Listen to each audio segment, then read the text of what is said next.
O jovem Hegel e os problemas da sociedade capitalista. George Lukács. Capítulo 1. O período republicano do jovem Hegel. 3. A concepção da história e do presente. O jovem Hegel pretende fazer da religião subjetiva, ou pública, o fundamento e o apoio do movimento de libertação da Alemanha. Já vimos que esse esforço produziu, no período de Berna, uma mistura curiosa e característica de objetividade histórica com subjetivismo filosófico radical.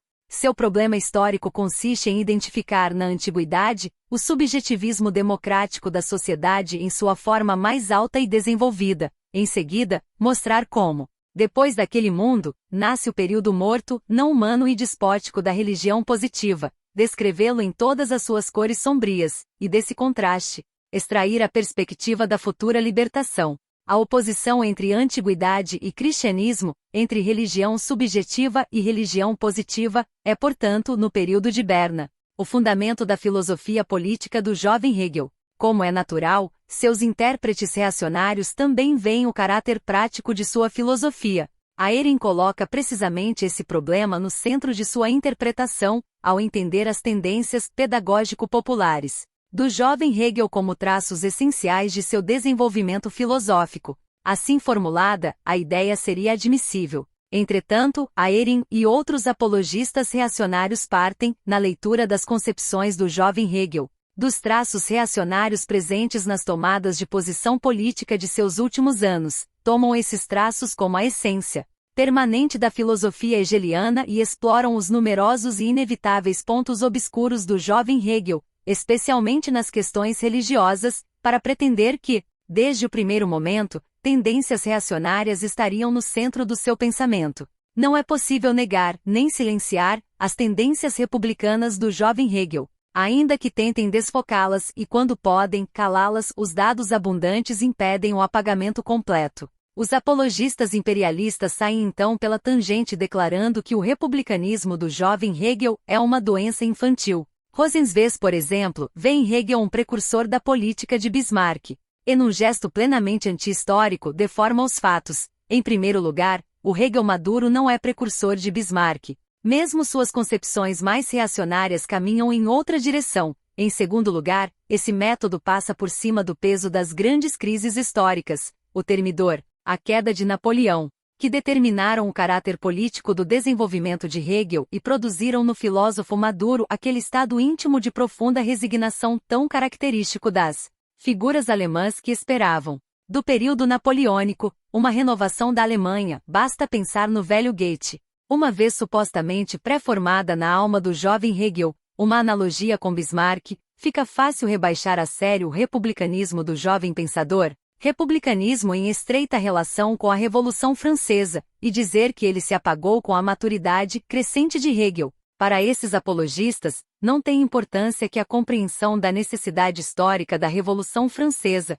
a ideia de que ela é o fundamento de nossa cultura, esteja exposta, de modo inequívoco, em outros escritos do Hegel maduro. Um exemplo do método que mistura citação e silêncio para falsear a imagem. Rosenzweig, ao tratar de um escrito político do jovem Hegel, destaca tudo o que permitiria insinuar anti-republicanismo e oposição ao iluminismo, e em seguida, com aparente objetividade, que é, no fundo, a maneira mais eficaz de falsear, comenta com desdém. Mas certamente Hegel não havia chegado, entretanto, a esses resultados quanto ao reconhecimento da monarquia.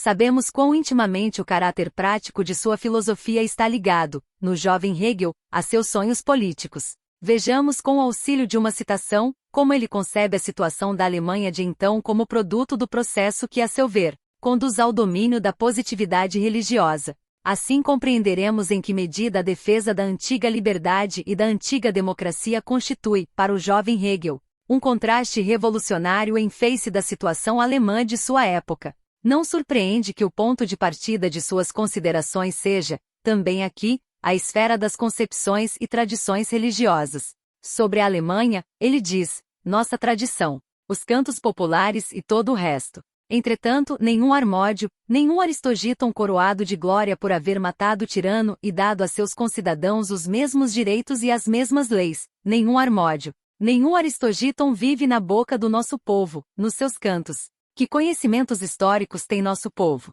Carece de uma tradição pátria própria, e a sua memória, a sua fantasia, estão cheias da pré-história de um povo estrangeiro, os hebreus, e das maldades de seus reis, coisas que não nos tocam em nada.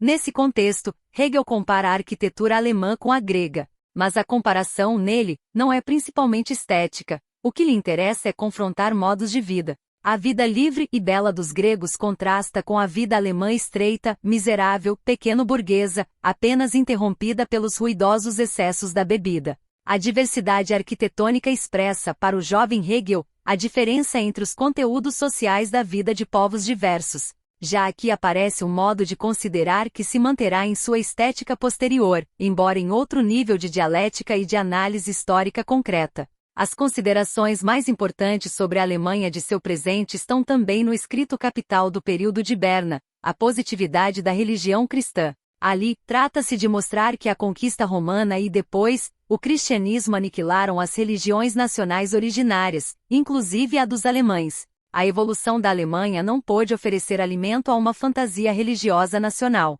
Fora Lutero para os protestantes, quem poderia ser nosso herói, se nunca fomos uma nação? Quem seria nosso Teseu, fundador e legislador de uma cidade? Quem seriam nossos Harmódio e Aristogiton, que pudéssemos cantar como libertadores de nossa terra?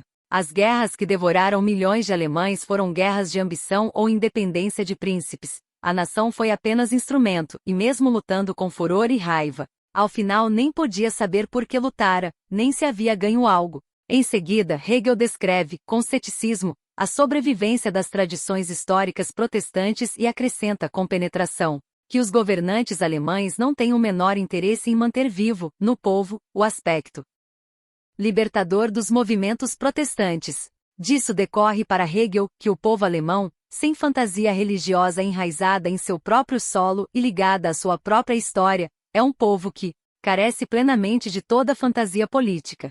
E essa falta de vida anímica nacional se exprime em toda a cultura alemã. O que sobretudo lhe interessa, e isso é muito característico, não é a altura absoluta dos produtos culturais alemães, embora os conheça intimamente, mas a falta de popularidade dessa cultura, seu escasso enraizamento no povo.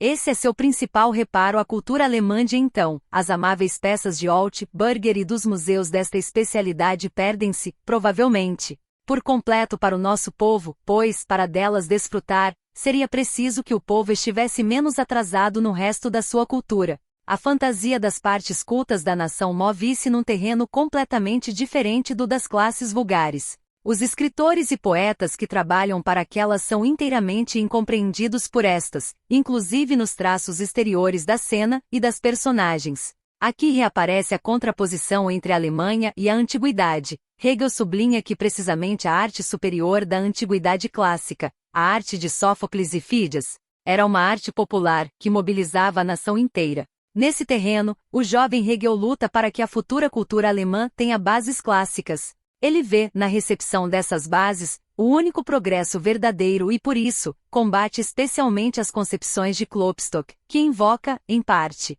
a pré-história do povo teutônico, a Batalha de Teutoburgo, e em parte, as tradições judaico-cristãs, esta última um eco tardio, insosso e a moda teutônica, das tradições ideológicas da Revolução Inglesa, mediadas pela influência de Milton. A exclamação anticlássica de Klopstock, "É a Caia a pátria dos teutonicos?" Hegel responde com discussão detalhada, que culmina na tese de que a renovação artificial das tradições arcaicas alemãs é tão inviável quanto, em seu tempo, foi a tentativa do imperador Juliano de ressuscitar a antiga religião.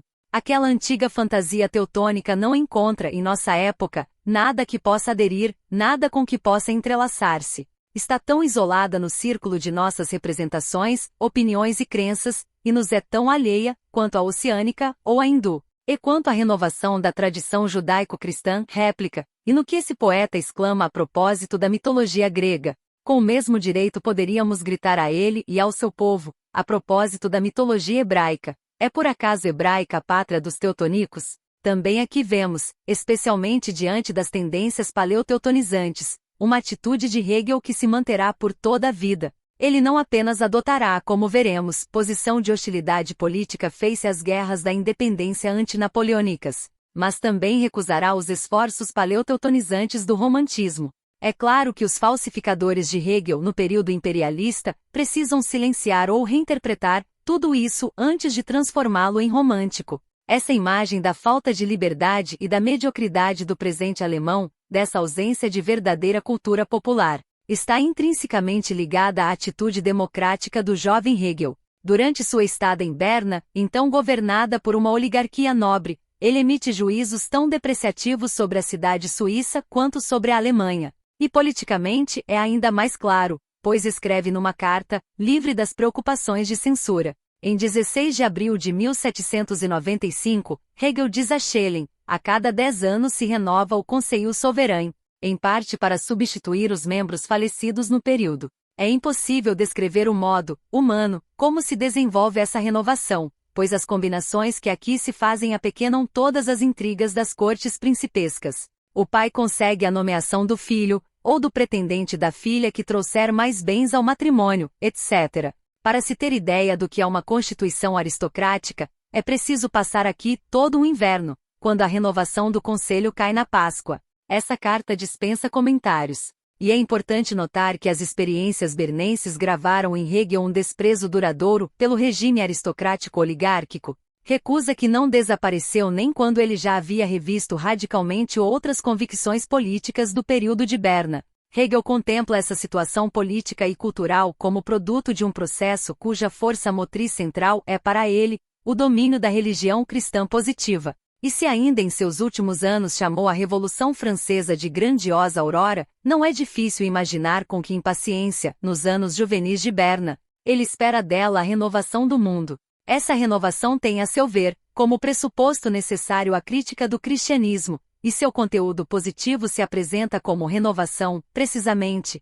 da antiguidade. A análise e o elogio da democracia antiga têm, portanto, grande relevância política atual em seu pensamento. Também aqui a concepção hegeliana conta com muitos precursores. Nas grandes lutas pela liquidação da sociedade feudal desde a Renascença, o modelo da democracia antiga desempenhou papel decisivo nos escritos da vanguarda ideológica. Entre as maiores deficiências da historiografia sobre os problemas ideológicos, está exatamente a falta de estudos sobre essa relação entre Renascença e Antiguidade e a luta da classe burguesa por sua liberdade.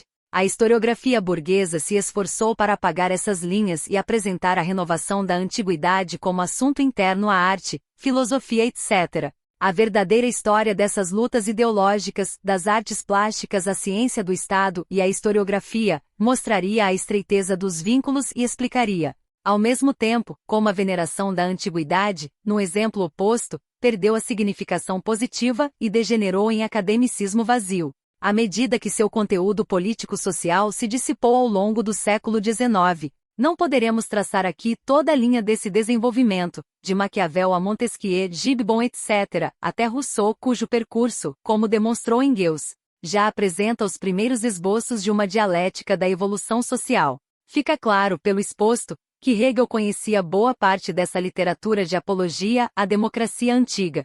Quanto a Maquiavel, parece tê-lo lido mais tarde, provavelmente ao final do período de Frankfurt. Mesmo deixando de lado influências diretas, a ligação essencial entre a veneração da antiguidade e os motivos revolucionários é indubitável no jovem Hegel. A filosofia política da Revolução Francesa, a sistematização de suas ilusões heroicas, repousa precisamente nesse desenvolvimento ideológico. Os principais jacobinos são discípulos diretos de Rousseau. Por mais que a ideologia jacobina de renovação da democracia antiga fosse uma ilusão heroica dos revolucionários plebeus, não era uma concepção sem raízes. Os ideólogos dessa renovação social partem de pressupostos econômicos sociais determinados e reais. A diferença deles para os representantes menos resolutos da Revolução Democrática é precisamente econômica. Os jacobinos radicais entendem que a igualdade relativa das fortunas é o fundamento econômico de uma verdadeira democracia, e que a crescente desigualdade na situação econômica dos cidadãos leva necessariamente à destruição da democracia e ao nascimento de novo despotismo.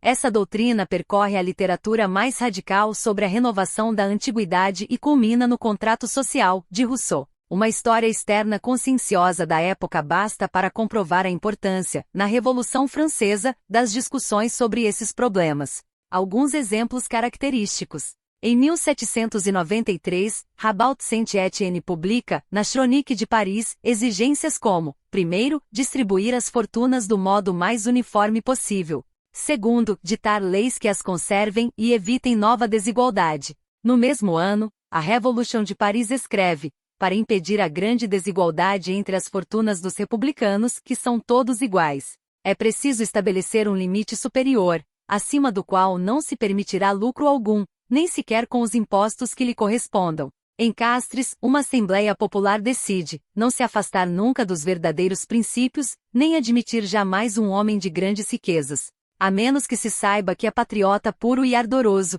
e a menos que tenha destruído essa desigualdade por todos os meios ao seu alcance. Cambon, no debate sobre o imposto progressivo e o empréstimo compulsório, 1793, declara: este sistema é o mais racional e o que melhor corresponde a nossos princípios, pois, por meio dessas disposições, produzireis a igualdade que alguns julgavam pertencer ao reino da fábula. Os exemplos poderiam multiplicar-se. Marx, ao submeter a uma análise rigorosa a diferença econômica entre os dois desenvolvimentos, mostrou sem rodeios o caráter ilusório da renovação da antiguidade pretendida pelos jacobinos. Em A Sagrada Família, escreve, Robespierre, Saint-Just e seu partido sucumbiram porque confundiram a antiga comunidade social realista democrática, fundada na escravidão real, com o moderno Estado representativo, espiritualista democrático, que se baseia na escravidão emancipada, a sociedade burguesa. Que fabulosa ilusão! Reconhecer e sancionar como direitos do homem a moderna sociedade burguesa, a sociedade da indústria, da concorrência geral, dos interesses privados na livre perseguição de seus fins, da anarquia, da individualidade natural e espiritual alienada, e ao mesmo tempo, querer anular as manifestações vitais dessa sociedade nos diversos indivíduos, pretendendo conformar, ao modo antigo, a cabeça política dessa sociedade. Na França, entretanto, essas ilusões pertenciam a políticos revolucionários plebeus, isto é, abstraído seu caráter ilusório, estavam intimamente ligadas a momentos concretos da ação política real do Partido Plebeu, nas circunstâncias específicas de 1793 a 94. Por isso, com fundamentos teóricos frágeis, puderam realizar-se medidas politicamente imprescindíveis. Duas são decisivas. Primeiro, a guerra contra a coalizão europeia exigiu medidas coercitivas tanto no terreno político, para destruir correntes contra-revolucionárias, inclusive dentro da burguesia, quanto no militar e administrativo, para assegurar víveres ao exército e um mínimo de atenção às camadas urbanas mais pobres, base social do jacobinismo radical. Segundo, a realização radical da Revolução Democrática teve como consequência o confisco e a distribuição de grande parte das propriedades feudais, isto é, por sua intenção e mesmo por seus efeitos, durante algum tempo e ao menos parcialmente, promoveu o nivelamento da propriedade da terra, assentado na pequena parcela camponesa. O elemento ilusório nos atos jacobinos consiste, portanto, como indica Marx, no fato de os jacobinos não terem compreendido os verdadeiros fundamentos políticos sociais de suas medidas e de terem alimentado noções fundamentalmente falsas sobre as perspectivas abertas por elas. Esse traço não destrói a essência democrática nem o caráter revolucionário de suas ações. Ao contrário, é justamente a mistura indissolúvel de política plebeia, realista, democrática e revolucionária, com ilusões fantásticas sobre o desenvolvimento das forças sociais desencadeadas pela Revolução, que constitui a contradição dialética viva daquele período. É a partir desse ponto de vista que se deve considerar a relação entre os precursores ideológicos da Revolução Democrática e os jacobinos, de um lado, e a antiguidade, de outro. Marx chamou atenção para o fato de que tais concepções ilusórias passam por alto o fundamento real da economia antiga, a escravidão, e são incapazes de incluir, na imagem que fazem da sociedade burguesa, o lugar e o papel do proletariado. Ainda assim, permanece correta, dentro de limites históricos concretos, a intuição de que houve relação entre a propriedade fundiária relativamente igualitária e a democracia antiga. Marx formulou com precisão essa conexão. A livre propriedade do campesinato cultivador, considerada a forma dominante e normal, constitui, por um lado, a base econômica da sociedade nos melhores momentos da antiguidade clássica e, por outro, reaparece entre os povos modernos como uma das formas que se desprendem da dissolução da propriedade feudal da terra. Assim acontece com a Yeomanry na Inglaterra, os pequenos proprietários rurais, com a classe camponesa na Suécia, na França e na Alemanha Ocidental. Contrabarra. A propriedade da terra é tão necessária para o pleno desenvolvimento desse modo de exploração quanto a propriedade da ferramenta o é para o livre desenvolvimento do artesanato. E constitui a base do desenvolvimento da independência pessoal. Essas observações são de importância extraordinária. Marx indica, em poucas linhas, a relação econômica entre o florescimento das democracias antigas e a relativa igualdade da propriedade camponesa. Além disso, a alusão a Yeomanry nos é particularmente significativa, do mesmo modo que nas guerras da República Francesa e nas napoleônicas. Os camponeses libertos e proprietários constituíram o núcleo dos exércitos também. Na Revolução Inglesa, a Yeomanry compôs o núcleo das tropas que libertaram o povo do jugo dos Estuardos. Nessa medida, as ilusões jacobinas tinham base econômica real. O erro estava em ver, naquele estágio de transição para o capitalismo pleno, um estado duradouro da humanidade liberta, tentando fixá-lo como definitivo. Marx e Engels reuniram abundante material histórico para demonstrar a inconsistência dessas ilusões. Engels, por exemplo, assinala que a mesma Yeomanry que lutou nas batalhas de Cromwell desapareceu quase sem deixar vestígios 100 anos depois, nas tempestades da acumulação primitiva. E Marx, ao analisar a Revolução de 1848, mostra que o camponês francês, liberto do jugo feudal e tornado proprietário, caiu logo sob o jugo, ainda mais pesado, do usurário capitalista. A ilusão jacobina consiste, pois, apenas em não ter visto que suas medidas revolucionárias eram, objetivamente, medidas que desencadeavam o desenvolvimento capitalista. Essa realidade, e a ideia que dela se formou, exerceu influência extraordinária, praticamente decisiva, sobre a filosofia alemã da época. Para considerar com mais detalhe essas influências convém lembrar, mais uma vez, que a filosofia alemã de então, se foi, em muitos aspectos, eco dos acontecimentos da Revolução Francesa, elaborou-se, contudo, nas condições do atraso econômico e político do país. Já indicamos que esse atraso explica o caráter idealista daquela filosofia. E o idealismo surge porque o reflexo mental e a elaboração filosófica dos acontecimentos da Revolução Francesa partem precisamente dos motivos em que a ideologia dos agentes práticos se mostrava ilusória. A filosofia alemã dos anos 1790 relaciona-se, portanto, com essas ilusões, e reforça seu caráter ilusório ao sistematizá-las e aprofundá-las filosoficamente. Se tais ilusões já eram, em si, reflexos idealisticamente deformados da realidade objetiva, isso se torna ainda mais acentuado nas elaborações alemãs. Na filosofia alemã, aparecem como ilusões de segundo grau, ilusões ao quadrado. Fichte é, na Alemanha, o filósofo que mais resolutamente toma partido pelos ideais da Revolução Francesa. Seus primeiros livros, publicados anonimamente, são uma tomada de posição aberta e panfletária a favor da Revolução e contra seus inimigos, as monarquias feudais absolutistas da Europa. Ainda em 1796, quando empreende a tarefa de sistematizar estritamente suas ideias de filosofia prática, nos fundamentos do direito natural, Fichte tira consequências muito radicais, partindo das concepções jacobinas, ainda que ilusórias da Revolução. Seu direito natural, como o das obras jurídico-filosóficas dos séculos XVII e XVIII, se baseia na teoria do contrato social, mas em forma determinada pelo subjetivismo kantiano e pelas concepções sociais jacobinas. Para Fichte, o contrato social inclui a obrigação de a sociedade velar pela existência de seus membros no marco da igualdade das fortunas.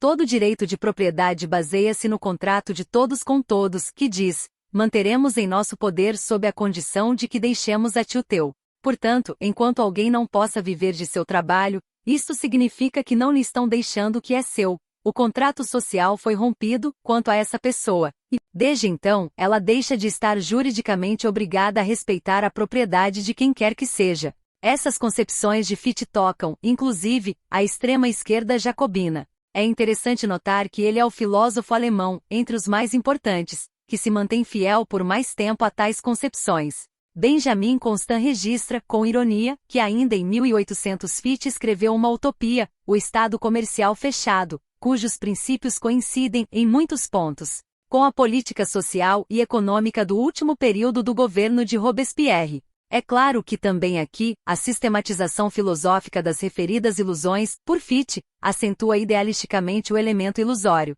O desenvolvimento posterior de Fichte, os conflitos internos gerados por sua adesão ao movimento de independência, caem fora do nosso escopo. Cabe apenas observar que também em Fichte, a historiografia burguesa silencia, ou falsifica, os problemas e conflitos internos determinados pela situação histórica. O jovem Hegel nunca chegou tão longe quanto Fichte, nem mesmo no período de Berna. Já vimos, numa carta a Schelling, que ele era hostil à ala plebeia mais radical do jacobinismo. Apesar disso, é preciso afirmar, a ideia rousseauiana e jacobina da igualdade relativa das fortunas constitui o fundamento econômico de sua filosofia da revolução. Essa filosofia, porém, tem uma característica curiosa, que devemos registrar. Mesmo que seu alcance pleno só se esclareça quando expusermos, em detalhe, as concepções de Hegel sobre antiguidade e cristianismo. A característica é a seguinte: a antiguidade aparece, para o jovem Hegel, como um período quase aeconômico. Ele parte, dogmaticamente, da igualdade relativa das fortunas nas antigas cidades-estado e analisa apenas os fenômenos culturais e religiosos em que se manifestam as peculiaridades daqueles estados. Por outro lado, suas considerações sobre o cristianismo estão salpicadas de noções econômicas, por mais ingênuas que sejam. Para Hegel, o cristianismo inaugura o período do homem privado voltado para sua propriedade, e apenas para ela. A agonia da vida pública antiga, no despotismo tardio e depois no despotismo cristão, é para Hegel, o período da vida econômica tal como a entende. Só quando suas ilusões jacobinas entram em choque com a realidade surge a necessidade, no pensador, de concepções econômicas mais sólidas. Não por acaso o papel da escravidão na antiguidade só é descoberto relativamente tarde por ele, no período de Iena. Nada disso significa que o jovem Hegel fosse cego ao problema social. Ao contrário, o tema da divisão do trabalho desempenha grande papel em sua concepção da diferença entre antiguidade e cristianismo. O caráter ilusório de sua filosofia da história aparece, também, no fato de idealizar a baixa divisão do trabalho na antiguidade e esperar, da Revolução Democrática, o restabelecimento daquela situação antiga. Tomada em si, a crítica da divisão capitalista do trabalho é momento muito progressista da filosofia humanista do período. E é mérito, sobretudo, de Schiller ter colocado esse problema no centro do interesse da época. Sabemos que o jovem Hegel leu com entusiasmo a obra decisiva de Schiller nesse terreno, as Cartas sobre a Educação Estética. Em estudo dedicado à crítica de Schiller, mostrei que a crítica da divisão capitalista do trabalho não nasce de anticapitalismo romântico, mas continua as melhores tradições do iluminismo, especialmente a de Adam Ferguson. É difícil precisar em que medida as concepções do jovem Hegel foram influenciadas por Schiller e em que medida se enraizam em Ferguson, que ele certamente conhecia. O ponto metodológico comum a Schiller e Hegel, diante de Ferguson, é este: em ambos, o fundamento econômico da divisão capitalista do trabalho aparece de modo pálido, e os dois se ocupam sobretudo das consequências ideológicas e culturais dessa divisão. Em Hegel com um matiz especial, o ideal humanista do homem não despedaçado pela divisão do trabalho não se alcança pela via da arte, mas pela ação política. A grandeza da arte antiga é para Schiller questão central, a forma em que se manifesta um homem integral, ainda não atomizado. Em Hegel, o mesmo ideal encarna-se no modo de ação política plenamente humano, multiforme da antiga democracia. A arte antiga surge apenas como ilustração de um fato central. Mais importante ainda é a diferença entre Schiller e Hegel quanto à concepção histórico-filosófica. Schiller escreveu sua obra no momento de evolução intelectual em que já se afastara do modo de ação política da Revolução Francesa. Por isso, seu livro é atravessado por profundo pessimismo em relação ao presente. Consequentemente, a antiguidade é para ele um grande e eterno modelo, definitivamente pertencente ao passado. O jovem Hegel de Berna está no polo oposto. Para ele, a antiguidade é modelo vivo e atual. É passado sim, mas um passado cuja grandeza deve ser renovada, e essa renovação constitui, precisamente, a tarefa política, cultural e religiosa central do presente.